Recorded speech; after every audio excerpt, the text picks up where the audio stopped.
भाइयों, घर में बरकत आए तो कहां से आए, घर में सुकून आए तो कहां से आए। हाँ, पैसा तो आ रहा है, दौलत तो आ रही है, घर में अच्छा खाना तो बन रहा है, बच्चे अच्छा कपड़ा तो पहन रहे हैं, मकान तो आलीशान बन रहा है। लेकिन जब जिंदगी में नमाज नहीं, जब जिंदगी में अल्लाह का जिक्र नहीं, तो मेरे प्यारे भाइयों उस घर में बरकत कहां से आएगी, बरकत कहां से आएगी।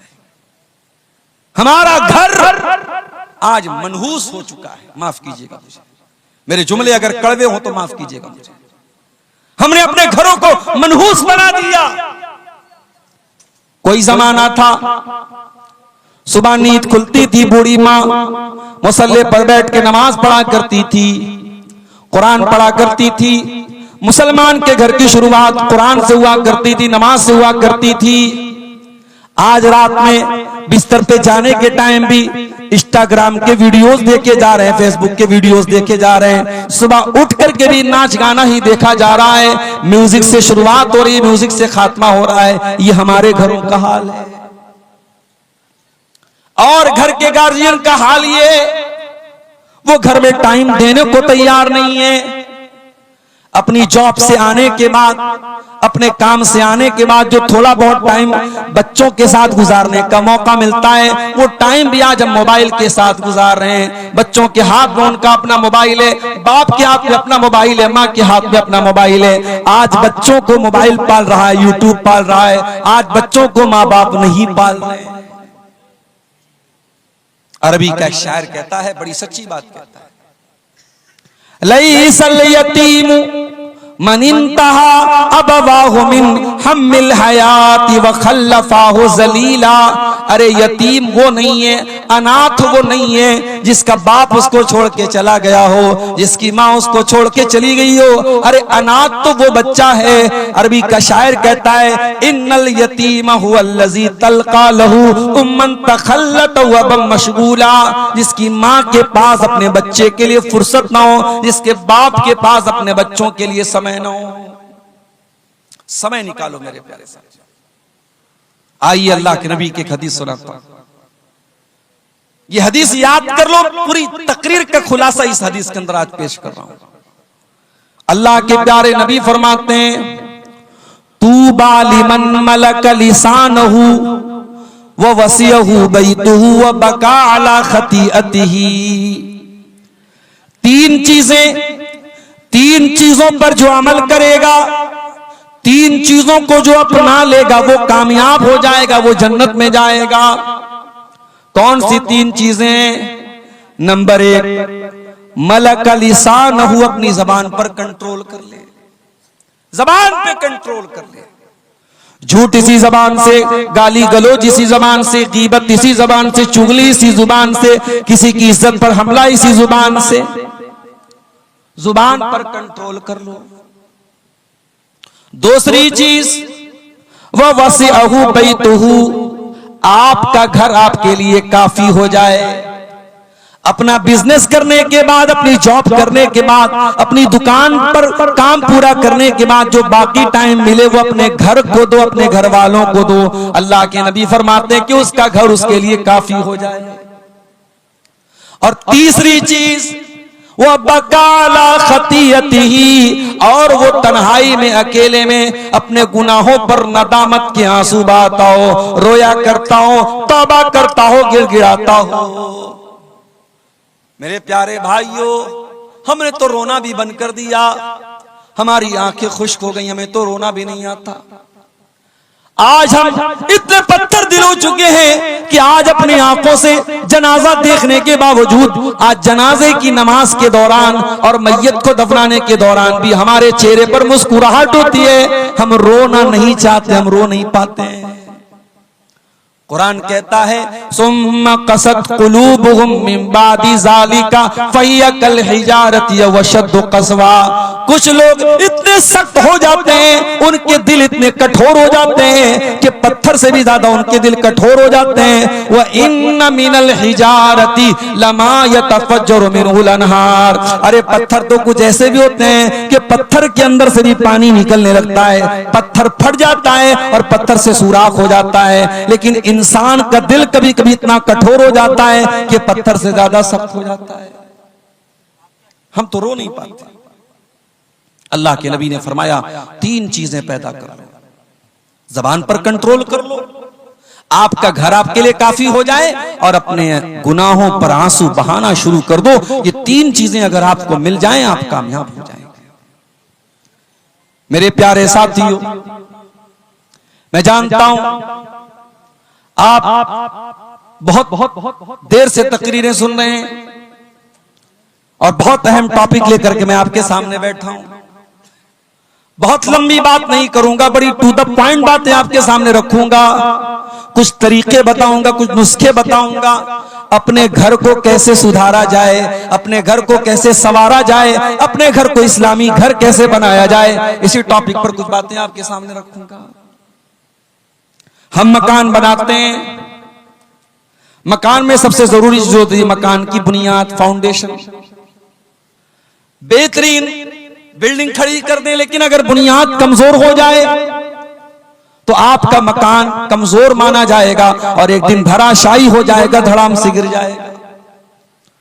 अगर अपने घर को एक अच्छा घर बनाना चाहते हो तो जिस तरीके से मकान बनाने के टाइम ये देखते हो कि बुनियाद कैसी है, वैसे ही मकान बनाने के टाइम ये भी देखो ये मकान हम हराम कमाई से बना रहे हैं या हलाल कमाई से बना रहे हैं, ये सूद और ब्याज के पैसे से बना रहे हैं, रिश्वत के पैसे से बना रहे हैं, या जायज कमाई से बना रहे हैं, किसी का हक मार के बना रहे हैं, या सही तरीके से बना रहे हैं। तुम देख लो कि उस मकान की बुनियाद में तुम क्या डाल रहे हो।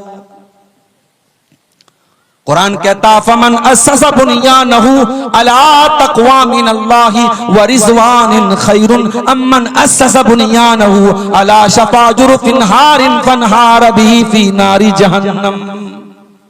कुरान कहता है 2 टाइप के घर होते हैं। एक घर वो है जो अल्लाह के तक़वा की बुनियाद पे खड़ा है, जिस घर का बनाने वाला ईमानदार है, सही है, नेक है, हलाल कमाई से घर बना रहा है। और दूसरा वो है जो हराम खोर है, जो ब्याज का पैसा लेके आया है, जो रिश्वत का पैसा लेके आया है, जो भाई का हक मार के आया है, जो बहन का हक मार के आया है। किसी जगह एक लाइन पड़ी, बड़ी अच्छी लाइन थी कि मामू जान हज करने जा रहे हैं, अपनी बहन का और अपने भांजों का हक मारने के बाद तीसरी मर्तबा मामू जान हज करने जा रहे हैं। यह समाज की बड़ी कड़वी हकीकत है। हमें से हर इंसान किसी का मामू होगा, किसी बहन का भाई होगा। हमारी दीनदारी सिर्फ दाढ़ी पर है, हमारी दीनदारी सिर्फ माथे पर सजदे के निशान पर है।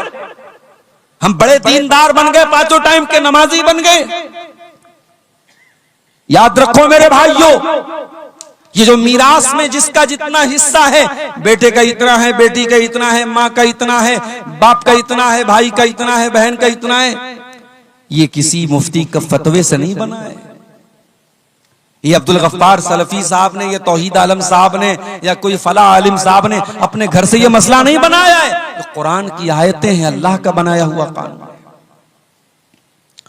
और अल्लाह ने कुरान में जब मीरास का मसला बयान किया तो क्या फरमाया, व तिल्का हुदूदुल्लाह।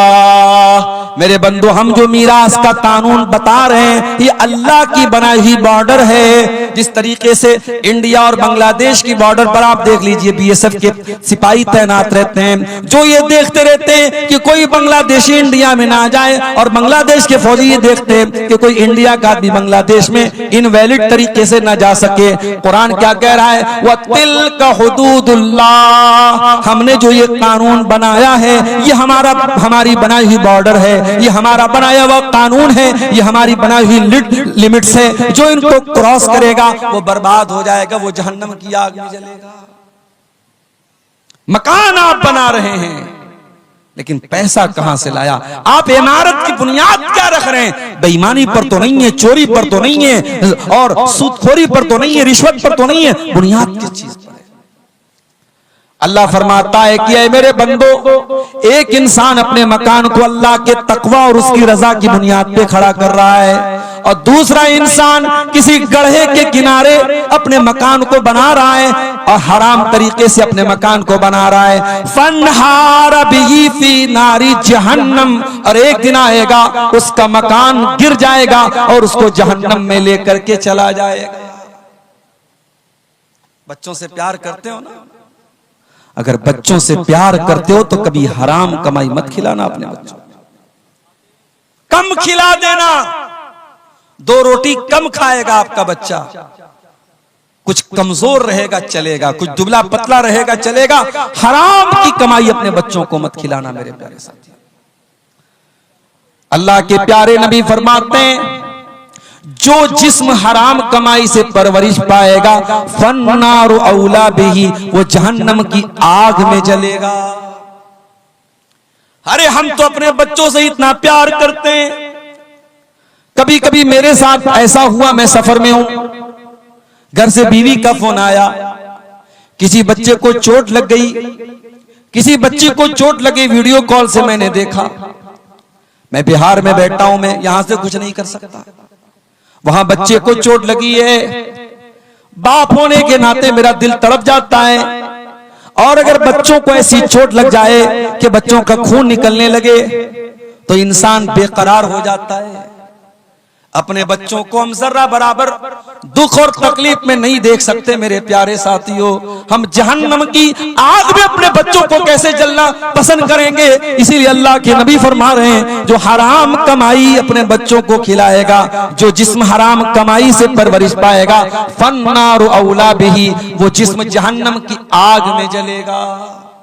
अब ये आप तय कर लीजिए कि आपको अपने बच्चों को जहन्नम की आग में जलाना है या जन्नतुल फिरदौस में दाखिल करना है। तो घर को अगर एक इस्लामी घर बनाना है तो पहला स्टेप याद कर लो मेरे प्यारे साथियों, हमें अपने घर की बुनियाद को सही रखना है। और आगे बढ़िए, घर में दाखिल होते हैं हम, सबसे पहले चौखट आती है। दरवाजे के पहले चौखट पर हम पैर रखते हैं, उसके बाद दरवाजे में दाखिल होते हैं। पता ये चला कि मकान की चौखट बहुत इंपॉर्टेंट होती है, बहुत महत्वपूर्ण होती है। जब तक दरवाजे की चौखट को सही न किया जाए तब तक मकान की एंट्री सही नहीं हो सकती। हमारे घरों की चौखट क्या है? आइए एक हदीस आपको सुना देता हूं। इब्राहिम अलैहिस्सलाम अपने बच्चे इस्माइल को मक्का में छोड़ के जाते हैं, अपनी बीवी हाजरा को मक्का में छोड़ के जाते हैं। इस्माइल वहीं पे रहते हैं, हाजरा वहीं पे रहती हैं, और वहीं पर इस्माइल जवान होते हैं, शादी होती है, उनकी बीवी उनके पास आती है। एक जमाना हो गया, इब्राहिम अलैहिस्सलाम अपने बच्चे से मिलने के लिए आते हैं। इत्तेफाक से जब घर में आते हैं तो इस्माइल घर पे नहीं होते, बहू होती है। इब्राहिम अलैहिस्सलाम पूछते हैं अपनी बहू से, गुजर बसर कैसी हो रही है? ये बहू थोड़ी नाशुक्री थी। ये कहती है क्या बताऊं, बड़ी परेशानी हो रही है, बस जैसे तैसे गुजारा हो रहा है, बहुत दिक्कत चल रही है, बहुत परेशानी है, बहुत मुश्किल है। इब्राहिम अलैहिस्सलाम ने कहा कि बेटी तुम्हारा शौहर आए तो मेरा सलाम कह देना और ये बता देना, अपने शौहर से ये कह देना कि अब गय्यर अतबता बाबिक, अपने दरवाजे की चौखट बदल ले। शाम को इस्माइल आए, आते ही अपने बाप की खुशबू महसूस की। पूछा है मेरी बीवी क्या कोई मेहमान आया था? कहा एक बूढ़े आदमी आए थे। कहा क्या कह रहे थे? कहा तुमको सलाम कह रहे थे और कह रहे थे अपने दरवाजे की चौखट बदल दे। कहा मेरी बीवी तूने क्या कहा था? बीवी ने सारा माजरा सुनाया। कहा क्या है मेरी बीवी, वो कोई और नहीं, वो मेरे बाप थे, वो तेरे ससुर थे, इब्राहिम अलैहिस्सलाम थे, और वो तेरी नाशुक्री से नाराज हो गए। तू एक पैगंबर की बीवी होने के बावजूद, एक नबी की बहू होने के बावजूद तूने जो बात कही मेरे बाप को पसंद नहीं आई। मेरे बाप ने तुझे तलाक देने का ऑर्डर दिया है, इसलिए मैं आज से तुझको अपने निकाह से खारिज कर रहा हूं, आज से मैं तुझको तलाक दे रहा हूं। अब यहां पे थोड़ा सा रुक जाइए। हमारे घरों में क्या होता है, बहू ने खाना बनाया। शेरशाबादी लोग तो झोल बहुत ज्यादा खाते हैं भाई, मसाला बहुत ज्यादा खाते हैं, माफ कीजिएगा। बड़ा सोच समझ के हम लोग, जब जलसों का सीजन आता है तो पेट की बड़ी हिफाजत करनी पड़ती है। बहुत मसाला खाते हैं आप लोग। अब भाई मसाला आप ज्यादा खा रहे, बहू ने कम डाल दिया, वो भी मसला है। नमक आप ज्यादा खाते, बहू ने कम डाल दिया, वो भी मसला। और नमक आप कम खाते, बहू ने ज्यादा डाल दिया, वो और बड़ा मसला है। अब बहू ने खाने में नमक ज्यादा कर दिया, ससुर को गुस्सा आया। ससुर ने कहा चल अपने दरवाजे की चौखट बदल। तो क्या बेटा अपनी बीवी को तलाक दे देगा इब्राहिम अलैहिस्सलाम की सुन्नत पर अमल करते हुए? नहीं, रुक जाइए, अभी मैं हदीस को पूरा कर दूं, फिर मैं मतलब बताता हूं कि ऐसी सूरत में क्या किया जाए। इब्राहिम अलैहिस्सलाम ने अपने बहू के बारे में फरमाया कि दरवाजे की चौखट बदल दो। इस्माइल अलैहिस्सलाम ने तलाक दे दिया। कुछ दिनों के बाद इस्माइल अलैहिस्सलाम ने दूसरी शादी की और फिर एक मर्तबा इब्राहिम अपने बेटे से और बहू से मिलने के लिए आए। इत्तेफाक से इस मर्तबा भी बहू से मुलाकात हुई, बेटे से मुलाकात नहीं हुई। इब्राहिम ने पूछा बेटी कैसी गुजर बसर हो रही है?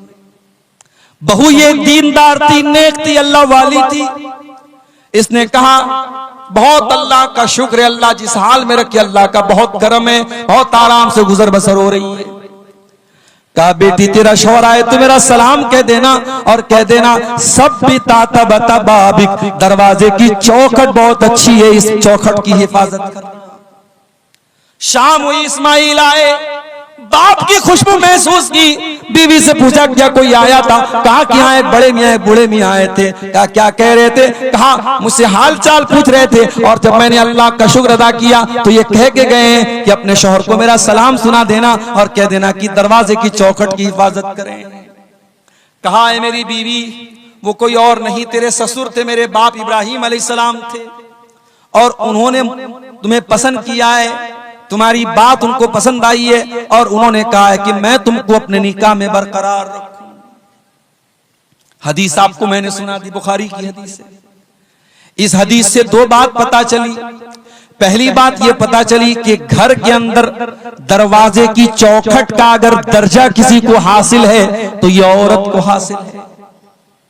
जिसको हम घरवाली कहते हैं, जिसको हम बीवी कहते हैं, जिसको हम अहलिया कहते हैं, बेगम कहते हैं, पत्नी कहते हैं, वाइफ कहते हैं, जो भी कह लें, घर के अंदर दरवाजे की चौखट की अगर हैसियत किसी को हासिल है वो औरत को हासिल है।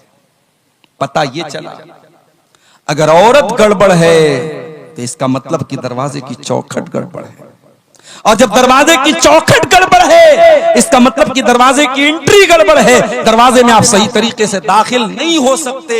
इसलिए घर को अगर बनाना है, संवारना है तो घर की घरवाली का अच्छा होना बहुत जरूरी है। अब वो मसला भी सुन लीजिए। बहू ने खाने में झोल ज्यादा कर दिया, नमक ज्यादा कर दिया, ससुर को पसंद नहीं आया, सास को पसंद नहीं आया। ससुर ने कहा बेटे से तलाक दे दे, तो बेटा इतनी बात पर अपनी बीवी को तलाक नहीं देगा। अगर आपको ये लगता है कि इब्राहिम अलैहिस्सलाम के कहने पर इस्माइल ने तो तलाक दे दिया, तो कान खोल करके सुन लीजिए। अगर बाप इब्राहिम अलैहिस्सलाम के जैसा हो तब बाप के कहने पे बेटा तलाक दे देगा। हर बाप के कहने पर बेटा अपनी बीवी को तलाक नहीं देगा, वरना हर छोटी छोटी बात पे तलाक हो जाएगी। अगर इब्राहिम के जैसा बाप हो, उतना समझदार, उतना दूरअंदेश, उतना दीनदार, उतना होशियार, उतना जीनियस, उतना गहरी नजर रखने वाला, उतना अल्लाह वाला, तो अलग बात है। हर बाप को इस बात की इजाजत नहीं है, हर माँ को इस बात की इजाजत नहीं है कि वो बोले कि बहू को तलाक दे दो, बेटा तलाक दे दे। तो शौहर के घर की चौखट है बीवी। मेरे साथ मेरी प्यारी माँ बहनों, अगर आप पिंडाल के अंदर मौजूद हैं, मेरी आवाज आपके कानों तक पहुंच रही है, आप अपने बेटे के लिए जब बहू तलाश करने जाएं तो सिर्फ ये न देखें कि बहू कितनी खूबसूरत है, कितना रंग गोरा है, कितने खानदान कितने अच्छे खानदान की है, कितने पैसे वाली है, कितना जहेज लेकर के आएगी। मेरी प्यारी माओ, आप जब अपने बेटे के लिए बीवी तलाश करने जाएं, आप अपने घर के लिए जब बहू लेने जाएं, तो कान खोल के सुन लो, आप बहू लेने नहीं जा रही हैं, आप अपने दरवाजे की चौखट लेने जा रही हैं, और चौखट बहुत संभाल करके लाना। अल्लाह के नबी फरमाते हैं, तुन कहल मरातो ले अरबईन, जब औरत की शादी होती है तो 4 चीजें औरत के अंदर देखी जाती हैं, ले मालिहा वले हसबिहा वले जमालिहा वले दीनिहा। कुछ लोग माल देखते हैं, कुछ लोग खानदान देखते हैं, कुछ लोग खूबसूरती देखते हैं, और कुछ लोग दीनदारी देखते हैं। आपने फरमाया फज़फर बिज़ाति दीन, दीनदार औरत को घर में लेके आ जाओ, कामयाब हो जाओगे। दीनदार औरत को घर में लेके आ जाओ। मेरे प्यारे भाइयों, अल्लाह ताला ने औरत को ये खूबी, इस खूबी से भी नवाजा है कि औरत अपनी बात मनवा लेती है, कभी हंस के मनवा लेती है, कभी रो के मनवा लेती है, कभी मुस्कुरा के मनवा लेती है, कभी आंसू बहा के मनवा लेती है। मैंने औरत के ऊपर एक नज्म लिखी थी, उसमें मैंने एक शेर कहा था। वो शेर ऐसा था, कुदरत ने तुझे गर्मी जज्बात अता की। ऐ औरत, अल्लाह ताला ने तुझे जज्बात की कुव्वत अता की है, कुदरत ने तुझे गर्मी है जज्बात अता की। वो ना तकवा के भरम तोड़ दे, वो नाज़ अदा है। ऐ औरत, तेरे अंदर वो नाज है, वो अदा है, बड़े बड़े मुत्तकियों का तकवा तू तोड़ सकती है। अल्लाह ने तुझे नाज अदा की ताकत दी है, और अल्लाह ने तुझे जज्बात की ताकत भी दी है। जज्बात की ताकत औरत के अंदर होती है।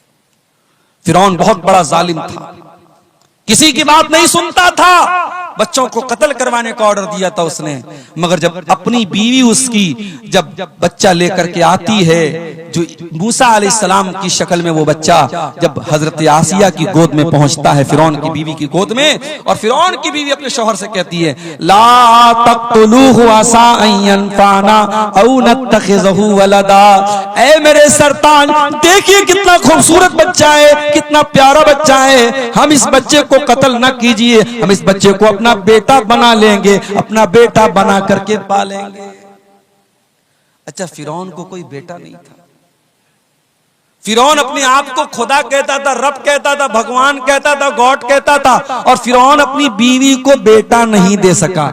ऐसे ऐसे तो खुदा गुजरे दुनिया में, ऐसे ऐसे खुदा गुजरे, अपने आप को खुदा कहता था और अपनी बीवी को बेटा नहीं दे सका, और दूसरे के बच्चे को बीवी कह रही कि इसे हम अपना बेटा बना लेते हैं। अल्लाह अकबर। तो बीवी जो होती है वो बात मनवा लेती है मेरे साथ। बीवी चाहेगी आपकी सिगरेट छुड़वा देगी, बीवी चाहेगी आपका गुटखा छुड़वा देगी, बीवी चाहेगी आपको नमाजी बना देगी। मेरी प्यारी माँ बहनों, आप जब अपने शौहर से जिद करके 5,000 वाली साड़ी खरीद सकती हो, 10,000 वाला लहंगा खरीद सकती हो, 1,30,000 में सोना चल रहा है, सोने का जेवर मंगवा सकती हो, तो ऐ मेरी प्यारी माँ बहनों, आप अपने शौहर से बहुत सारे अच्छे काम भी करवा सकती हो। करवाने का तरीका होना चाहिए। अल्लाह के प्यारे नबी क्या फरमाते हैं, बड़े गौर से सुनिएगा।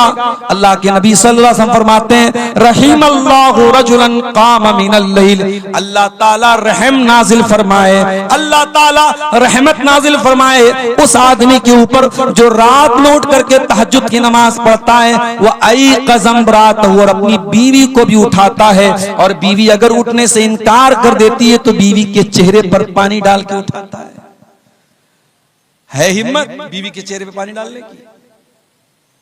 कहीं ऐसा ना हो कि उधर आप पानी डालें और उधर बीवी लात मार दे। भाई आजकल ये भी तो हो रहा है।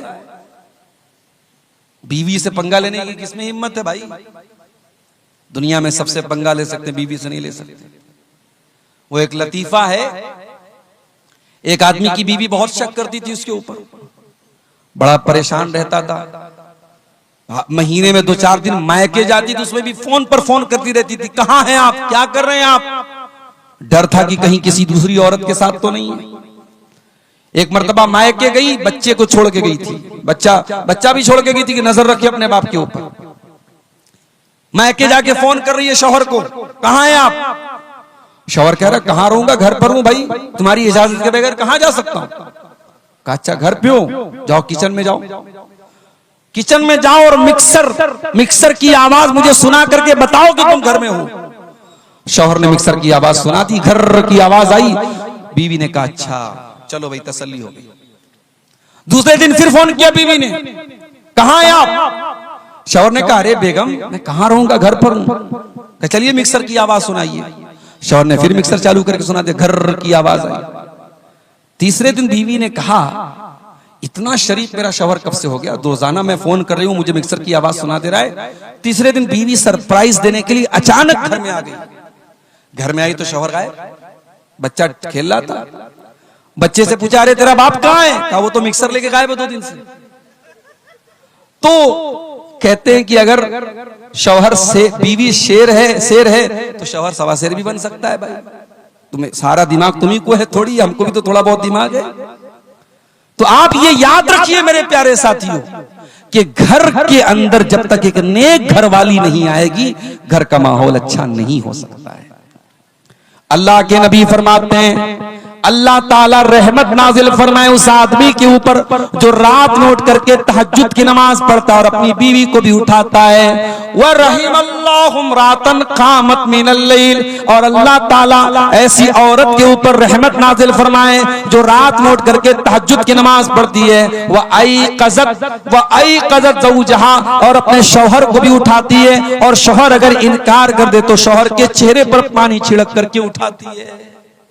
ये होते हैं बेहतरीन कपल, एक दूसरे का ताउन करे दीन के सिलसिले में। इसीलिए अल्लाह के नबी फरमाते हैं लियत्तखिज़ अहदुकुम क़ल्बन शाकिरा, 3 चीजों को बैलेंस बना लो, 3 चीजों को खजाना बना लो, 3 चीजों को स्टोर कर लो, 3 चीजों को अपने घर में लेके आ जाओ। क़ल्बन शाकिरा, अपने सीने में ऐसा दिल लेकर के आओ जो अल्लाह ताला का शुक्रिया अदा करने वाला हो। व लिसानन ज़ाकिरा, और अपने मुंह में ऐसी जबान लेकर के आओ जो अल्लाह ताला का जिक्र करने वाली हो। व ज़ौजतन मोमिनतन तुईनुहु अला अम्रिल आखिरा, और ऐसी दीनदार बीवी लेके आओ जो आखिरत के कामों में, दीन के कामों में आपकी मदद करे।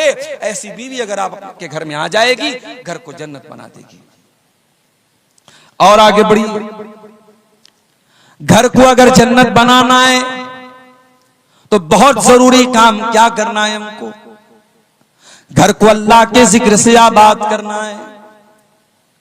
मुसलमान का घर है, सुबह भी मोबाइल पर गाने बज रहे हैं, शाम को भी गाने बज रहे हैं, बिस्तर पे जाने के पहले भी म्यूजिक बज रहा है।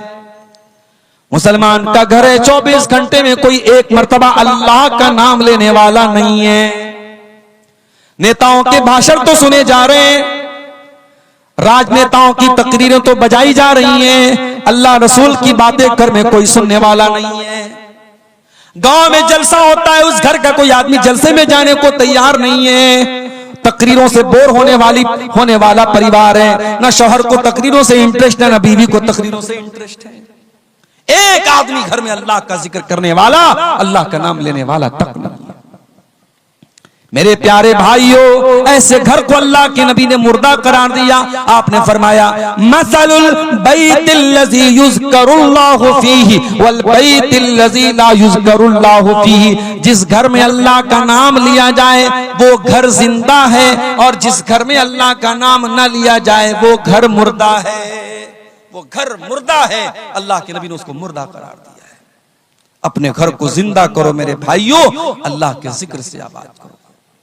बहुत आसान तरीका बता देता हूं, जब भी घर में दाखिल हुआ करो बिस्मिल्लाह पढ़ के दाखिल हुआ करो, और जब घर के बाहर निकला करो बिस्मिल्लाहि तवक्कलतु अलल्लाहि ला हौला वला कुव्वता इल्ला बिल्लाह पढ़ लिया करो। क्या फायदा होगा मौलवी साहब? आइए मैं फायदा भी बता देता हूं। सही मुस्लिम की रिवायत है, अल्लाह के प्यारे रसूल फरमाते हैं जब इंसान घर में दाखिल होने के टाइम बिस्मिल्लाह पढ़ता है तो शैतान भाग जाता है और कहता है ला मबीत लकुम हाहुना, ये तो बिस्मिल्लाह पढ़ के घर में आया है, अब यहां पे रात गुजारने का मौका नहीं मिलेगा।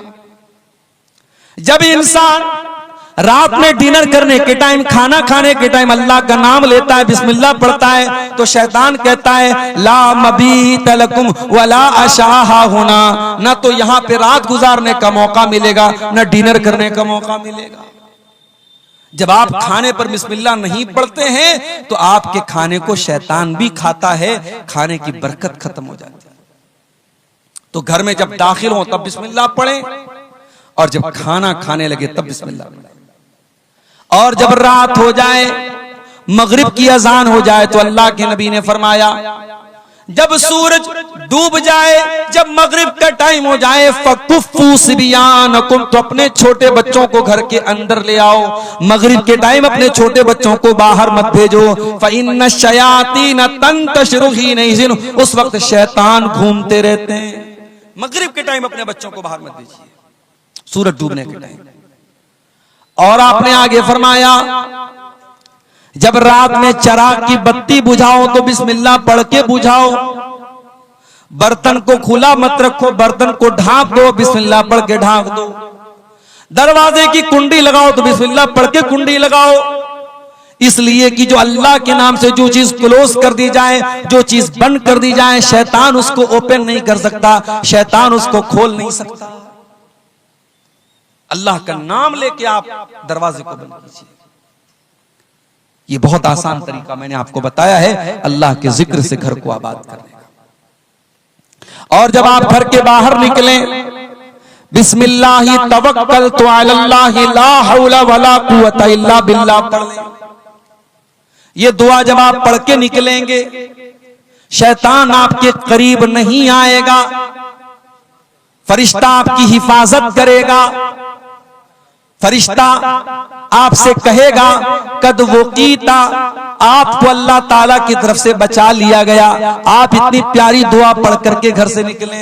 बहुत आसान है, बिस्मिल्लाहि तवक्कलतु अलल्लाहि ला हौला वला कुव्वता इल्ला बिल्लाह। बस रात में जब बिस्तर पे सोने जाओ, मेरी प्यारी माओ बहनों, अगर आप मेहनत मजदूरी करती हैं, खेतों में काम करती हैं, और मुझे मालूम है कि शेरशाबादी बिरादरी में माशाअल्लाह बहुत मेहनत करती हैं हमारे यहाँ की औरतें, आपका बदन जब थकावट से चूर हो जाए तो आइए मैं आपको वो तरीका बताता हूं जो तरीका अल्लाह के नबी ने अपनी बेटी को बताया था। क्या तरीका बताया था? हजरत फातिमा चक्की चलाती थी, उनके हाथों में छाले पड़ गए थे। हजरत अली भी बहुत मेहनत करते थे। दोनों शौहर बीवी अल्लाह के नबी के पास आए। हजरत अली ने कहा, अय अल्लाह के नबी, मैं इतनी मेहनत कर रहा हूं, हत्तशतकई तो सदरी, मेरे सीने में दर्द होने लगा है। हजरत फातिमा ने कहा, बाजान, आपकी बेटी चक्की चला चला के इस हालत को पहुंच चुकी है, हत्ता मजलत यदाया, मेरे हाथों में छाले पड़ गए हैं। अय अब्बा जान, मुझे पता चला है आपके पास कुछ गुलाम आए हैं, हो सके तो अपनी बेटी और दामाद को कुछ गुलाम दे दीजिए। नबी ने न बेटी को कोई गुलाम दिया, न दामाद को कोई गुलाम दिया। क्या फरमाया आपने? ला ओती को मां, ऐ मेरी बेटी फातिमा, ऐ मेरे दामाद अली, मैं तुम दोनों को गुलाम नहीं दे सकता, मैं तुम दोनों को कोई गुलाम नहीं दे सकता। क्यों नहीं दे सकता? क्योंकि मेरे जो मस्जिद के अंदर जो दीन सीखने वाले साहब आए, असहाब सुफ्फा हैं, जो दीन के स्टूडेंट्स हैं, उनके पास खाने को अनाज नहीं है, उनके पास खाने को खाना नहीं है, उनके पास तन ढांपने को कपड़ा नहीं है। ऐ अली, ऐ फातिमा, जब तक मैं उनकी जरूरत को पूरी न कर दूं, मैं तुमको वो खादिम गुलाम नहीं दे सकता। हाँ, मैं उससे बेहतर तरीका तुमको बता रहा हूं। जब तुम रात में बिस्तर पे सोने जाओ तो 33 बार सुभान अल्लाह पढ़ लिया करो, 33 बार अल्हम्दुलिल्लाह पढ़ लिया करो, और 34 मरतबा अल्लाहु अकबर पढ़ लिया करो। फज़ालिकुमा खैरुल लकुमा मिन खादिम, तुम्हें किसी खादिम की, किसी नौकर की जरूरत नहीं पड़ेगी।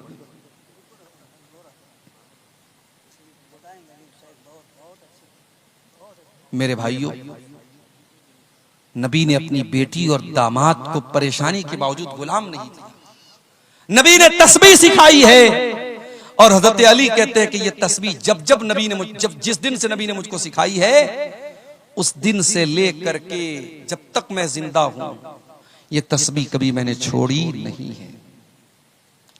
सवाल करने वाले सवाल किया है, अली आपकी जिंदगी में एक रात आई थी, सिफ्फीन की लड़ाई वाली रात, क्या उस रात भी आप ये तस्बीह पढ़ के सोए थे? कहा कि हाँ, उस रात में ये तस्बीह पढ़ के सोया था। मेरे प्यारे भाइयों, सहाबे किराम 2-2 घंटे तकरीरें नहीं सुनते थे। हाँ, जो सुनते थे अमल करते थे। नबी ने ये तस्बीह सिखाई तो इस तस्बीह के ऊपर हजरत अली ने अमल किया, हजरत फातिमा ने अमल किया। अपने घरों को अल्लाह के जिक्र से आबाद करो मेरे प्यारे साथियों। सुबह शाम के अज़कार पढ़ो। और आज अल्हम्दुलिल्लाह सबके हाथ में मोबाइल है, आप मोबाइल पर देख करके भी पढ़ सकते हैं। आप गूगल प्ले स्टोर पे जाएं और दुआ की कोई अच्छी सी किताब डाउनलोड कर लें, उसमें सुबह शाम के अज़कार आपको मिल जाएंगे। सुबह शाम के अज़कार आप देख करके भी पढ़ें। आप यकीन करें, सुबह शाम के अज़कार आप पढ़ेंगे, बहुत सारी परेशानियों से आप बच जाएंगे। अब तो साहब इतने ज्यादा केस आ रहे हैं, मैं जहां जा रहा हूं, मौलवी साहब मेरी बेटी के ऊपर जिन्नात आ गया है, मेरी बेटी को जिन्नात परेशान कर रहा है, मेरे घर में जो है कोई साया है, कोई मसला है। क्यों आ रहे ये सारे मसले? क्योंकि हमने अपने घरों को मुर्दा बना दिया है। हमारे घरों में अल्लाह का जिक्र करने वाला कोई नहीं, अल्लाह का नाम लेने वाला कोई नहीं है। अल्लाह के नबी फरमाते हैं, इन्ना शैतान यनफिरु मिनल बैतिल्लज़ी तुक़रा फ़ीहि सूरतुल बकरा। जिस घर में सूरह बकरा पढ़ी जाती है उस घर से शैतान भाग जाता है। एक साहब मुझसे पूछने लगे, मौलवी साहब अगर मोबाइल पर हम सूरह बकरा को चालू कर दें और बड़े बड़े स्पीकर लगा दे घर में और सूरह बकरा की आवाज पूरे घर में गूंजे तो क्या शैतान भाग जाएगा? मैंने कहा भैया शैतान से पूछना पड़ेगा शैतान से कि वो मोबाइल पर चलने वाले कुरान की तिलावत से उसके ऊपर असर पड़ेगा कि नहीं। तो इस सवाल का जवाब तो शैतान ही दे सकता है। क्या हाल हो गया है हमारा। बर्गर और पिज्जा खाते खाते, फास्ट फूड खाते खाते हम इतने फास्ट हो गए, इतने शॉर्टकट तलाश करने लगे कि हमें कुरान पढ़ने में भी अब जो है सुस्ती हो रही है। हम चाहते हैं कि कुरान मोबाइल पर हम चलाते, हमें ना पढ़ना पड़े।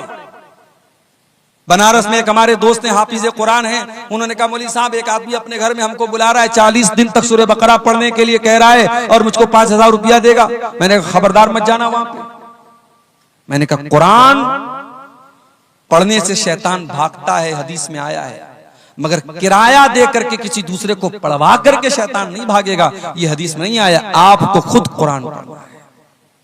हमारे घरों में आज कुरान कोई पढ़ने वाला नहीं है। मेरे साथ एक नज्म है, कुरान की फरियाद। कभी मौका मिले यूट्यूब पर सर्च कर लीजिएगा, मिल जाएगी आपकी। कुरान फरियाद करता है, ताकों में सजाया जाता हूँ, दो दो के पिलाया जाता हूँ, आंखों से लगाया जाता हूँ, तावीज बनाया जाता हूँ। कुरान के साथ ये सब हो रहा है। कोई आंखों से लगा रहा है, कोई तावीज बना रहा है, कोई दो दो के पिला रहा है। कुरान पढ़ना कोई नहीं चाहता, कुरान पर अमल कोई नहीं करना चाहता।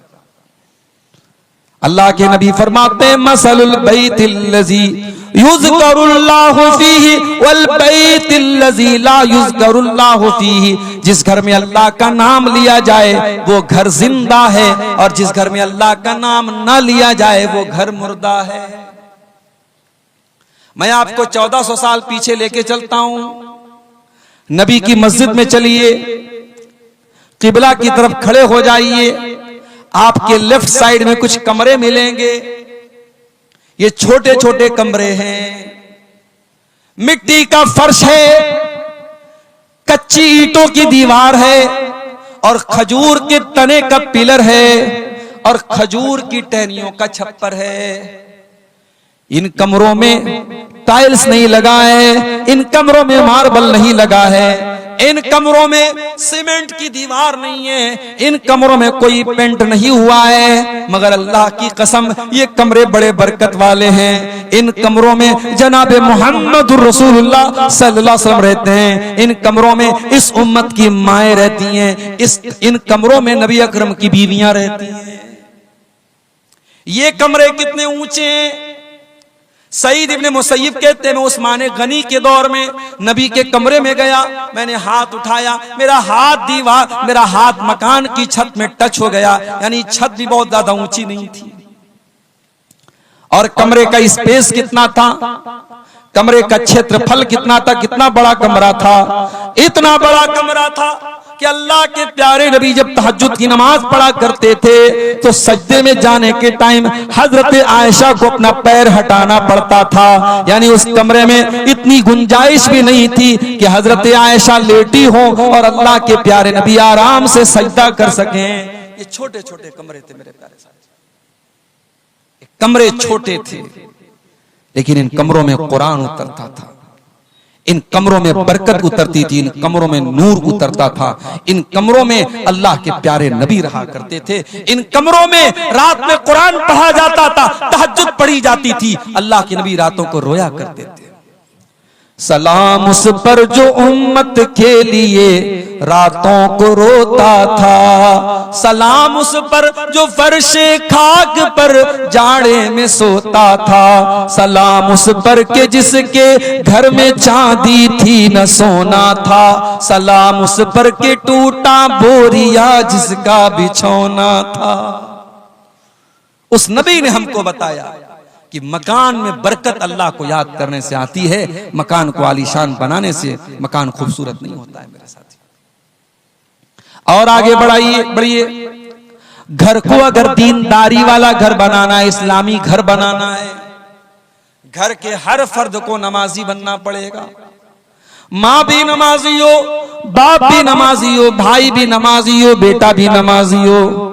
अल्लाह के प्यारे नबी फरमाते हैं मुरू औलादकुम बिस्सलाती वहुम अबनाउ सबील। जब तुम्हारे बच्चे 7 साल के हो जाएं, 7 साल के हो जाएं तो अपने बच्चों को नमाज का ऑर्डर दो, और जब तुम्हारे बच्चे 10 साल के हो जाएं और नमाज न पढ़े तो तुम उनकी पिटाई करो। मौली साहब पिटाई कौन करेगा? फजर की अजान तक जलसे चलते हैं सीमांचल में, और जलसा खत्म होते ही पब्लिक अपने घरों को जाती है और उस गांव की छोटी सी मस्जिद में चंद नमाजी नमाज पढ़ते हैं। ये आज हमारा हाल है। मस्जिद तो बना ली शब भर में ईमान की हरारत वालों ने, मस्जिद तो बना ली शब भर में ईमान की हरारत वालों ने, मन अपना पुराना पापी था बरसों में नमाजी बन न सका। अरे जब हम नमाजी बनेंगे तब ना अपने बच्चों को नमाजी बनाएंगे, जब हम खुद ही बेनमाजी तो क्या बच्चों को नमाजी बनाएंगे? अपने बच्चों को नमाजी बनाना है तो पहले खुद नमाजी बनना पड़ेगा।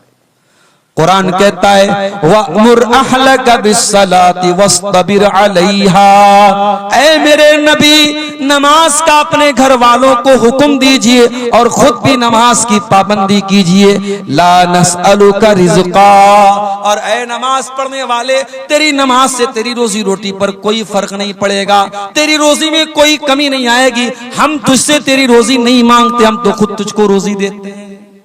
अगर 10 मिनट के लिए तू दुकान बंद कर देगा तो क्या मक्का में दुकान बंद नहीं होती, मदीना में दुकान बंद नहीं होती? मक्के और मदीने में दुकान बंद हो जाती है और उसके बावजूद अल्लाह ताला उनको देता है, नमाज के टाइम उनकी दुकान बंद हो जाती है। तो नमाज की पाबंदी करो मेरे प्यारे साथियों। कुरान कहता है वज़कुर फिल किताब इस्माइल, और याद करो किताब में कुरान में इस्माइल को, इन्नहु काना सादिक़ल वादी व काना रसूलन नबिया। इस्माइल अल्लाह के सच्चे नबी थे। व काना यअमुरु अहलहु बिस्सलाह, और इस्माइल अपने घर वालों को नमाज का हुक्म दिया करते थे। इब्राहीम अलैहिस्सलाम क्या दुआ करते अल्लाह ताला से, रब्बि जअलनी मुक़ीमस्सलाह, ऐ अल्लाह तो मुझे नमाज कायम करने वाला बना दे, व मिन ज़ुर्रियती, और ऐ अल्लाह मेरी औलाद को भी तू नमाज कायम करने वाला बना दे, मुझे भी नमाजी बना दे, मेरी औलाद को भी नमाजी बना दे। नमाज का माहौल घर में पैदा कीजिए, आप खुद भी नमाज पढ़िए, बच्चों को भी नमाज बनाइए।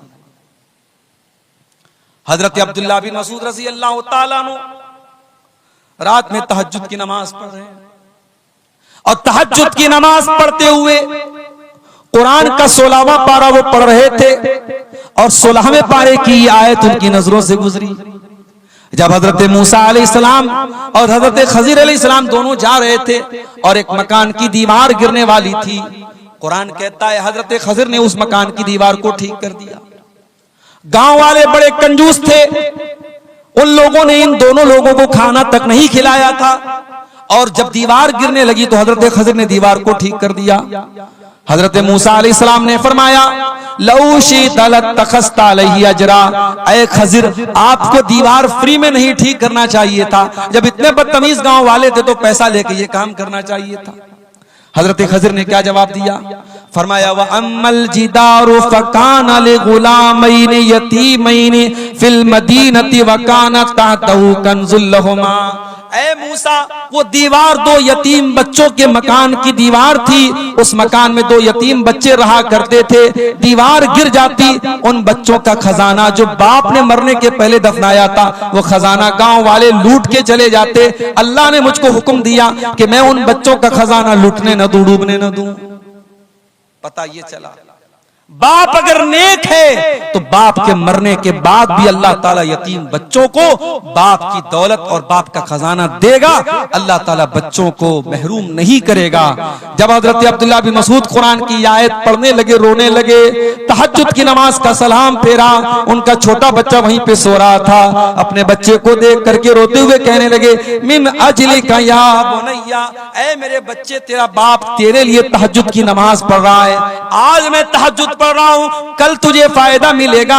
ऐ मेरे बच्चे तेरा बाप तेरे लिए रातों को इबादत कर रहा है, रातों को जाग रहा है। अपने बच्चों का अगर बेहतर भविष्य चाहते हो, अपने बच्चों का फ्यूचर चाहते हो तो नेक बनो, दीनदार बनो, नमाजी बनो, इंशाअल्लाह आपके बच्चे भी दीनदार बनेंगे। मेरे प्यारे साथी, ये कोई फख्र की बात नहीं मेरे 8 बच्चे, मेरे 7 बच्चे। फख्र की बात यह है कि आपका एक ही बच्चा हो लेकिन इस लायक हो कि आपका इंतकाल हो तो वो जनाजे की नमाज पढ़ सके, दुआएं उसको आती हो। आपका बेटा आपकी बेटी जब दुआ के लिए हाथ उठाए तो ये कह सके रब्बिरहमहुमा कमा रब्बयानी सगीरा, ऐ अल्लाह मेरे माँ बाप पर रहम फरमा जिस तरीके से बचपन में उन्होंने मुझको पाला है।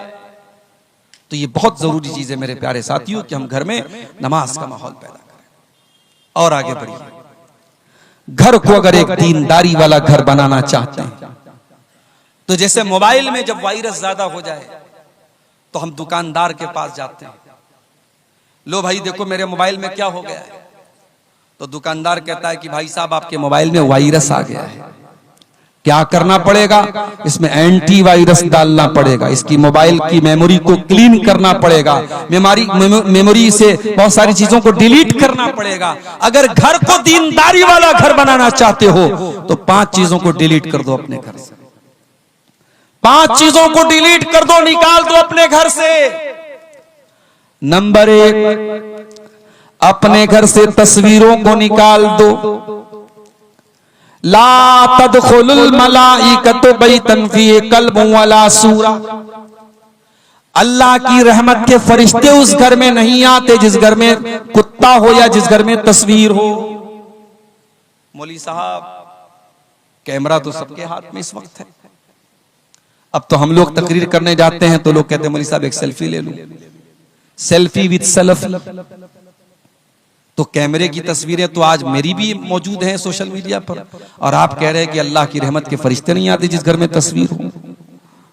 तो कैमरे की जो तस्वीर है उसके बारे में उलमा का इख्तिलाफ है, और उलमा की एक जमात का कहना है कि कैमरे की तस्वीर हराम नहीं है, क्योंकि कैमरे की जो तस्वीर होती है वो कोई पेंटिंग नहीं है कि जिसमें नाक कान आंख बनाया जाए। कैमरा तो बस एक अक्स ले लेता है सामने वाले का, एक प्रतिबिंब है, एक छाया है।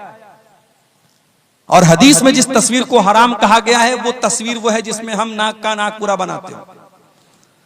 लेकिन आप ये सोचिए, मूर्ति की शक्ल में या पेंटिंग की शक्ल में, किसी भी शक्ल में, मूर्ति तो बहरहाल उसको मुजस्समा बोलते हैं, लेकिन आज के जमाने में भी पेंटिंग अलग होती है। आपने सुना होगा मकबूल फिदा हुसैन नाम का एक आदमी था, वो पेंटर था बहुत बड़ा, उसकी पेंटिंग करोड़ों में बिकती थी। तो पेंटिंग एक अलग चीज है, कैमरे की तस्वीर एक अलग चीज है। फिर भी बहुत सारे उलमा का यह कहना है कि कैमरे की तस्वीर से भी हमें परहेज करना चाहिए, और कैमरे की तस्वीर को प्रिंट करके उसको एल्बम बनाना और कमरे में सजाना। मैं एक मकान में गया, एक साहब अपने कमरे में, चूंकि हम लोग कहीं जाते हैं तो आदमी सोचता है कि अच्छी मेहमान नवाजी अच्छी की जाए, वो अपने कमरे में लेके गए तो देखा कि कमरे के किनारे एक तस्वीर लगी है, एक तरफ मोहतरम की तस्वीर, एक तरफ मोहतरमा की तस्वीर है। शादी की सालगिरह पर उन्होंने अपनी बीवी को सरप्राइज दिया था। मैंने पूछा तो शर्माने लगे। मैंने कहा भैया इस तस्वीर को अलमारी में रख दो, ये क्यों यहां पे आप बाहर लगाए? तो तस्वीर आज हमारे घरों में बाकायदा एल्बम की शक्ल में कमरों में लोग लगा रहे हैं, ये गलत है और हमें और आपको इससे परहेज करना चाहिए। तस्वीरों को घर से निकाल दो। हाँ, मोबाइल की तस्वीरें जहां तक बात है, जरूरत पड़ने पर आप बच्चों की यादगार के लिए कुछ फोटो अगर आपने ली है, मोबाइल के कैमरे में है, मोबाइल की गैलरी में है, उसकी गुंजाइश बन सकती है, मगर उसमें भी हमें इस बात का लिहाज रखना चाहिए। लोग अपनी बीवी की एक से एक फोटो लेते हैं और उसके बाद दोस्तों के हाथ में मोबाइल थमा देते हैं, तो ये तो बेपर्दगी की बात है। आपकी बीवी का फोटो आपका दोस्त देखे, ये तो गलत बात है।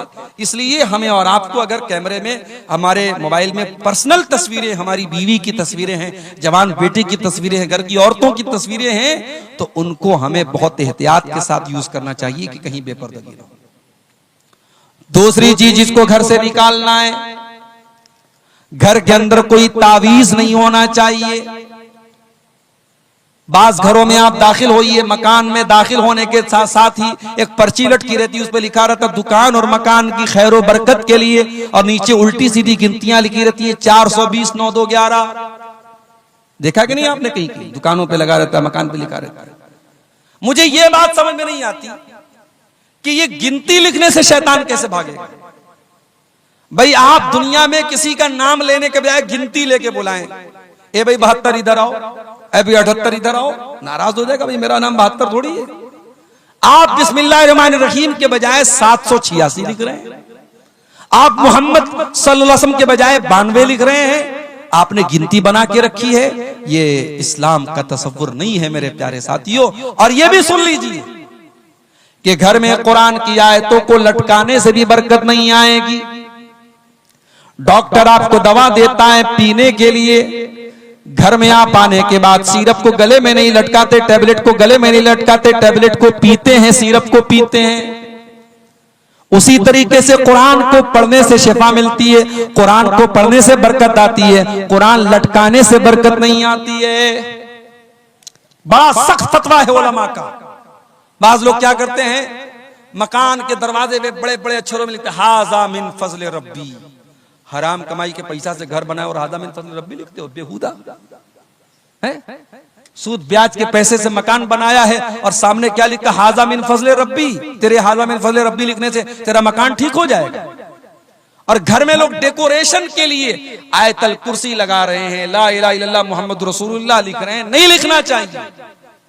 उलमा ने मना किया है कि कुरान की आयतें डेकोरेशन के लिए नहीं उतरी हैं, घर को सजाने के लिए नहीं उतरी। हाँ, अगर कोई आयतल कुर्सी घर में इसलिए लगाता है कि हमको आयतल कुर्सी याद हो जाए या हमको बार बार नजर पड़े, हमें याद आती रहे, हम पढ़ते रहें, तो तालीम के लिए घर में लटका सकते हैं। बरकत के लिए या डेकोरेशन के लिए घर में कुरान की आयतों को भी लटकाना सही नहीं है। तो घर से तावीज को भी निकाल दो मेरे प्यारे साथी। तीसरी चीज जो घर से निकालना है, गाने बजाने के आलात को घर से निकाल दो। अल्लाह के नबी फरमाते हैं कयामत के पहले वो दौर आएगा, शराब को नाम बदल बदल के पिया जाएगा। वह अंतज़हरल क़ैनात वाला रुऊसिन्नास, और नाचने गाने वाली लड़कियां लोगों के कानों पर जाके बैठ जाएंगी।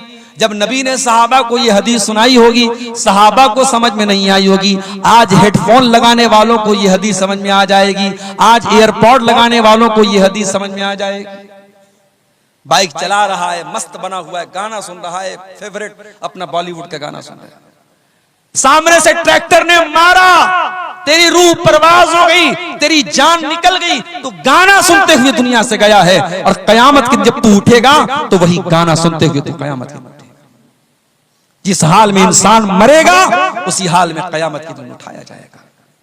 अपने घरों को नाच गानों से दूर रखो मेरे साथी। कटिहार और पूर्णिया के इंग्लिश मीडियम स्कूल में हमारी बेटियां पढ़ रही हैं। स्कूल का एनुअल फंक्शन है। टीचर ने आपसे कहा कि आपकी बेटी से हम डांस करवाना चाहते हैं, बहुत अच्छा डांस करती है आपकी बेटी। आपने कहा बहुत अच्छी बात है, हमारी बेटी डांस करेगी, हम देखेंगे। स्कूल का एनुअल फंक्शन हो रहा है, आपकी 12-13 साल की जवानी की दहलीज पर कदम रखने वाली लड़की डांस कर रही है और आप वीडियो बना रहे, फख्र से स्टेटस लगा रहे, साहब मेरी बेटी बड़ा अच्छा डांस करती है। ये मुसलमान है जिन्हें देख के शर्म आई। और अभी तक तो ये हराम काम स्कूलों में होता था, ये इंग्लिश मीडियम स्कूलों में होता था, अब मदरसों में ये काम भी हो रहा है। हाँ, नाम बदल दिया गया, वहां डांस हो रहा था, यहां एक्शन हो रहा है। जी, लड़कियां नज़्म पढ़ रही हैं, ऐसे ऐसे झूम रही हैं, गा रही हैं, और उसको क्या, उसका बड़ा अच्छा नाम रख दिया, एक्शन हो रहा है। शर्म आनी चाहिए और चुल्लू और पानी में डूब मरना चाहिए। अपनी कौम की बच्चियों की हम नुमाइश कर रहे हैं पूरी दुनिया के सामने। अपने घर से निकाल के फेंक दो नाच गाने को। इस नाच गाने की आवाज को आपके नबी नापसंद करते थे, शैतान की आवाज करार दिया आपने। आज बड़े बड़े मुत्तकी दाढ़ी वाले, सजदा करने वाले, उनके मोबाइलों पर भी इंस्टाग्राम और स्नैपचैट और फेसबुक और अला और बला के जरिए उनके मोबाइल पर भी गाना बज रहा है। चौथी चीज जो घर से निकाल के बाहर फेंकना है, एंटीवायरस डालना है, वायरस निकाल देना है। बेहयाई को अपने घर से निकाल दो, बेपर्दगी को निकाल दो। कहीं ऐसा ना हो कि साल के 359 दिन तो आपके घर में पर्दा होता हो, लेकिन शादी वाले दिन आपने भी अपनी आंखें बंद कर ली। मौलवी साहब आज तो शादी है, आज इजाजत है बेपर्दगी की। कुरान की कौन सी आयत है और नबी अकरम की कौन सी हदीस है जो शादी ब्याह के मौके पर आपके घर की औरतों को खूबसूरत कपड़े पहन के, लिपस्टिक लगा के, पाउडर लगा के, क्रीम लगा के, सज करके, सवर करके दुनिया के सामने नुमाइश करने की इजाजत देती है? और मुझे तो हैरत होती है कि आपके सीमांचल के जलसों में भी औरतें आती हैं और बाकायदा तैयार होकर के माएं अपनी बच्चियों को तैयार करके लेके जाती हैं और बगैर किसी पर्दे के खूबसूरत मेकअप से सजा करके, सवार करके उन लड़कियों को जलसों में लेकर के आया जाता है। माफ करना मेरे प्यारे भाइयों, अकबर इलाहाबादी ने बिल्कुल सही कहा था, बेपर्दा नजर आई कल जो चंद बीबियां, अकबर ज़मीन में गैरत कौमी से गड़ गया। पूछा जो उनसे आपका पर्दा वो क्या हुआ? कहने लगी कि अक्ल पे मर्दों के पड़ गया। जब औरत का पर्दा उतरता है तो सबसे पहले मर्दों की अकल पे जाके चढ़ जाता है। जी हाँ, वो मर्द दयूस है, वो मर्द बेगैरत है जिसके घर की बेटी, बहू और बहन बेपर्दगी करे, बेहयाई करे और उसको कोई फर्क ना पड़े, उसकी माथे पर कोई शिकन ना आए। अल्लाह के प्यारे नबी सल्लल्लाहु अलैहि वसल्लम फरमाते हैं, 3 लोग ऐसे होंगे जिनकी तरफ कयामत के दिन अल्लाह ताला ना तो देखेगा, ना बात करेगा, ना पाक और साफ करेगा। नंबर 1, अल-आक़ुल वालिदैहि, अपने माँ बाप से रिश्ता तोड़ देने वाला। नंबर 2, अल-मरअतुल मुतरज्जिला, मर्दों की नकल करने वाली औरत। और नंबर 3, अद-दयूस, वो बेगैरत मर्द जिसके घर में बेगैरती हो रही और उसको कोई फर्क ना पड़ रहा। तो बेहयाई को घर से निकाल दो मेरे साथियों। और ये भी याद रखो, जब बेटियां जवान हो जाएं तो उनको बता दो कि कौन तेरा महरम है और कौन तेरा गैर महरम है। एक दिन YouTube पर एक वीडियो मैंने देखा, आजकल बच्चियों के साथ सेक्सुअल हरासमेंट बहुत हो रहा है। कभी कभी अपने रिश्तेदार, लड़की का चाचा, लड़की का मामू, लड़की का चाचाजाद भाई, ये सब सेक्सुअल हरासमेंट करते हैं, बच्चियों को, छोटी बच्चियों को परेशान करते हैं। तो YouTube पर मैंने एक वीडियो देखा कि छोटे बच्चों को सिखाने की, उसमें सिखाया जा रहा था, ट्रेनिंग दी जा रही थी कि बच्चों को सिखाया जाए बचपन से ही कि गुड टच क्या होता है, बैड टच क्या होता है। अगर कोई भी आदमी अगर लड़की को गलत तरीके से टच कर रहा है तो लड़की समझ जाए कि हाँ ये बैड टच है और लड़की अपने माँ बाप से शिकायत करे। ये एक तालीम आज स्कूलों में भी दी जा रही है और हमारी भारत सरकार भी इसको दे रही है और ठीक है, इस पर हमें कोई एतराज नहीं। लेकिन एक चीज और है, जब हमारी बेटियां जवान हो जाएं, एडल्ट हो जाएं, समझदार हो जाएं, तो हमें एक चीज और करनी चाहिए। या तो हम उनको दीनी तालीम दें, मदरसे में पढ़ाएं, या आज घर के अंदर ऑनलाइन भी दीनी तालीम दी जा सकती है। किसी भी तरीके से उन बच्चियों को यह बताया जाए कि ऐ मुसलमान लड़की, जब तू जवान हो गई, बालिग हो गई, तो घर से जब तुझको निकलना है तो पर्दे में निकलना है। और घर के अंदर भी जो रिश्तेदार तेरे गैर महरम हैं, जैसे खाला के लड़के, जैसे मामू के लड़के, जैसे चाचा के लड़के, जैसे ताया के लड़के, ये जब तू जवान हो गई और वो लड़के भी जवान हैं तो वो तेरे लिए गैर महरम है। उनसे दोस्ती रखना, उनसे अकेले में मिलना, उनके सामने बिला वजह आना, ये तमाम चीजें गलत हैं। अपनी जवान बेटियों को ये भी सिखाया जाए। महरम गैर महरम का फर्क भी उनको बताया जाए। भाभी को मायके छोड़ना है, कौन छोड़ने जा रहा है? देवर जा रहा है, शौहर नहीं जा रहा है। शौहर छोड़ने चला जाएगा तो नाक कट जाएगी। कौन छोड़ने जा रहा है? जवान देवर जा रहा है, बाइक पर बैठा है, बहू उससे कंधे से कंधा सटा के बाइक पे जाए। ये कैसी बेगैरती है जो आज हमारे इलाके में। जीजा साली को घुमा रहा है और कहावत है साली आधी घर वाली। माफ करना मेरे प्यारे साथियों, किसी ने जिसने ये कहावत बनाई है साली आधी घरवाली, उसकी नीयत खराब होगी, उसकी सोच खराब होगी। इस्लाम में साली कोई आधी घरवाली नहीं है। साली आपके लिए गैर महरम है और साली को अपने जीजा के सामने आने से परहेज करना चाहिए। आप अपने जीजा जी को भाईजान, पता नहीं आपके सीमांचल में क्या बोलते हैं, कटिहार में, पूर्णिया में क्या बोलते हैं, हमारे यहाँ के भाईजान बोलते हैं। जीजा को भाईजान बोलते हैं, बहन के शौहर को भाईजान बोलते हैं। तो भाईजान बोल देने से वो आपके भाई नहीं हो जाते हैं। एक लिमिट होनी चाहिए, एक पर्दा होना चाहिए। मेरे प्यारे साथी, नबी अकरम के पास एक सहाबी आते हैं, सवाल करते हैं, अफरअयतल हमवा या रसूल अल्लाह, अय अल्लाह के नबी, क्या देवर भी भाभी के पास अकेले में नहीं जा सकता? जीजा साली के पास अकेले में नहीं जा सकता?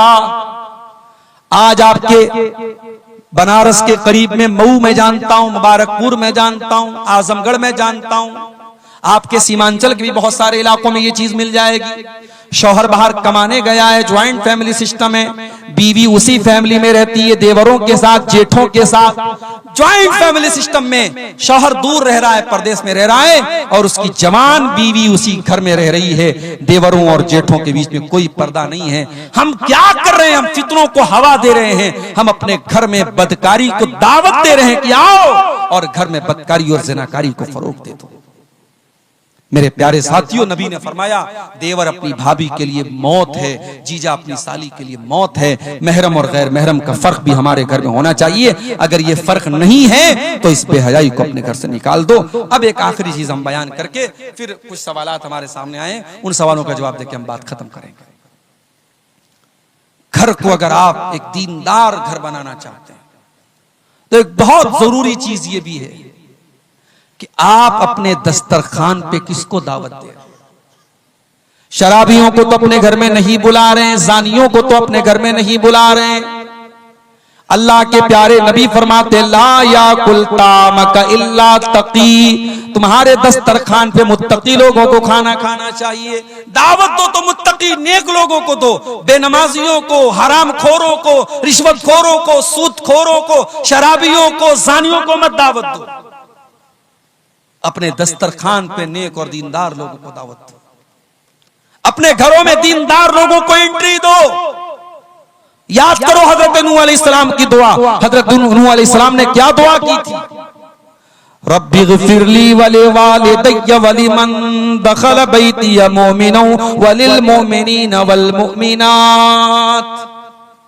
आय अल्लाह मुझे बख्श दे, मेरे माँ बाप को बख्श दे, और मेरे घर में जो ईमान वाला आए तू उसको भी बख्श दे, और तमाम मोमिन मर्दों को बख्श दे, तमाम मोमिन औरतों को बख्श दे। पता ये चला कि अपने घर में नेक और ईमान वाले को, मुत्तकी को हम अपने घर में दावत दें। शरीयत इसकी भी हमको तालीम देती है। और आखिरी चीज ये है मेरे साथ, ये जितनी चीजें मैंने बयान की इनका ताल्लुक हमारी कोशिश से, हमारे संघर्ष से, हमारे स्ट्रगल से, लेकिन हिदायत तो अल्लाह के हाथ में। हिदायत का रिमोट कंट्रोल अल्लाह के हाथ में है। इसलिए अल्लाह से दुआ भी करते रहो कि अल्लाह मेरे घर को नेक बना दे। और दो दुआएं मैं सिखा रहा हूं, इन दोनों दुआओं को नोट करो। पहली दुआ आपको मिलेगी 19वें पारे में, सूरह फुरकान के आखिरी रुकू में। बड़ी प्यारी दुआ है, अल्लाह के नेक बंदे दुआ करते हैं।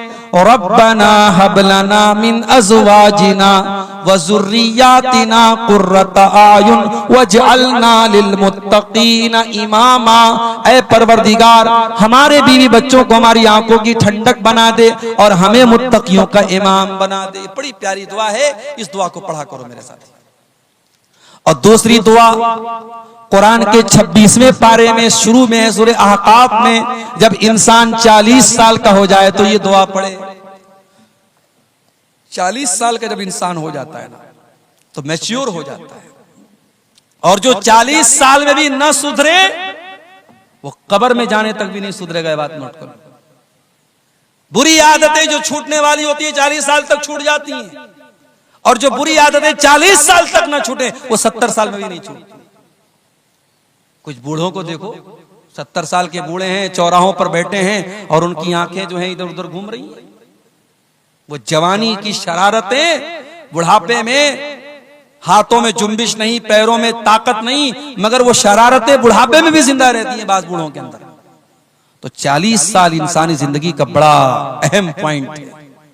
इसीलिए अल्लाह ने 40 साल का होने के बाद ये दुआ सिखाई, और रब्बी औज़िअनी अन अश्कुरा नेमतक अल्लती अनअमत अलैया व अला वालिदैया व अन अअमल सालिहन तर्दा व अस्लिह ली फी ज़ुर्रियती। बड़ी प्यारी दुआ है। ऐ अल्लाह, मुझे तौफीक दे कि मैं तेरी नेमतों का शुक्रिया अदा करूं। जो नेमतें तूने मुझको दी और मेरे माँ बाप को दी, और ऐ अल्लाह मुझे तौफीक दे कि मैं ऐसा नेक अमल करूं जिससे तू खुश हो जाए। वो अस्लिह ली फी ज़ुर्रियती, और ऐ अल्लाह मेरी औलाद की तू इस्लाह कर दे, मेरी औलाद को नेक बना दे, मेरी औलाद को अच्छा बना दे। ये बड़ी प्यारी दुआ है। ये दोनों दुआएं पढ़ा करो मेरे साथ, दुआएं पढ़ा करो। अल्लाह से ताल्लुक मजबूत रखो, इंशाअल्लाह अल्लाह आपके घर की हिफाजत करेगा। ये सवाल एक आया था,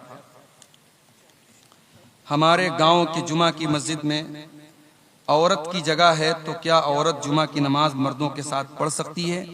पढ़ सकती है नहीं, पढ़ना चाहिए जी।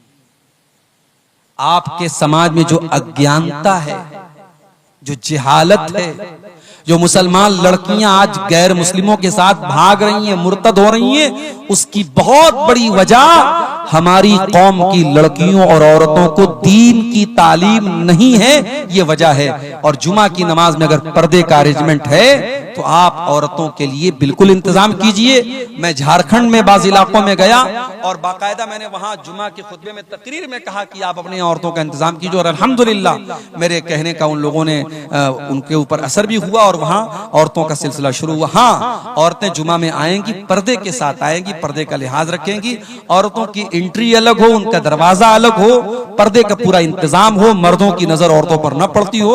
अगर ये सारी कंडीशन है तो औरतों का इंतजाम बिल्कुल रखना चाहिए। रख सकते नहीं, रखना चाहिए।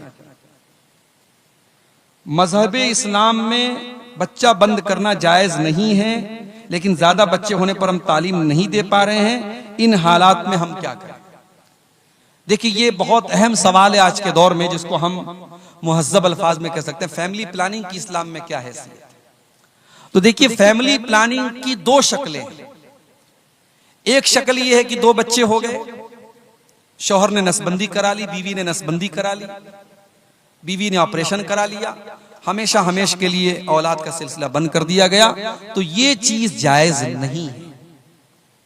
परमानेंट इस सिलसिले को रोक दिया जाए जब तक कि कोई ऐसी मजबूरी ना हो। कभी कभी ऐसा होता है कि औरत के अंदर कुछ क्रिटिकल बीमारी होती है और डॉक्टरों का इत्तेफाक होता है कि अब अगर ये प्रेग्नेंट हुई तो इसकी जान को खतरा है, और डॉक्टर का कहना होता है कि आप इसका ऑपरेशन करा दे, तो वो एक मजबूरी की सूरत हाल है, उसमें कराया जा सकता है। बाकी फैमिली प्लानिंग के लिए जो वक्ती तरीके अपनाए जाते हैं, आप लोग माशाअल्लाह जानकार हैं, बहुत सारी चीजों पर आपकी नजर है। मैं पब्लिक प्लेस में तमाम लोग सुन रहे हैं, बहुत सारी चीजों का नाम मैं नहीं ले सकता। वक्ती और आरिजी और टेम्पररी तौर पर हमल को रोकने के लिए जो चीजें अपनाई जाती हैं, उनको अपनाया जा सकता है बच्चों के बीच में गैपिंग रखने के लिए। लेकिन सुनिए, लेकिन अगर हमल ठहर चुका है, अगर ये डॉक्टर की रिपोर्ट आ गई है, या आज के जमाने में प्रेगा न्यूज वगैरह के जरिए पता लग जाता है कि हाँ बीवी को हमल है, अब उस हमल को होने के बाद अब आपको किसी दवा के जरिए, किसी एबॉर्शन के जरिए उसको खत्म करने की इजाजत नहीं है। उसके पहले, हमल के पहले के जो रास्ते और जो तरीके हैं वक्ती तौर पे रोकने के, आप उनके बारे में मालूमात करके उनको अपना सकते हैं। लेकिन हमल ठहरने के बाद किसी बच्चे को, चाहे वो अभी सिर्फ हमल की शक्ल में है, उसे कत्ल करने की इजाजत इस्लाम में बिल्कुल भी नहीं है। प्यार करके शादी करना कैसा है भाई? कोई दिल जला है जिसकी तरफ से सवाल आया है। प्यार करके शादी करना कैसा है? सवाल को थोड़ा उलट दीजिए, शादी करके प्यार कीजिए, प्यार करके शादी मत कीजिए। ठीक है?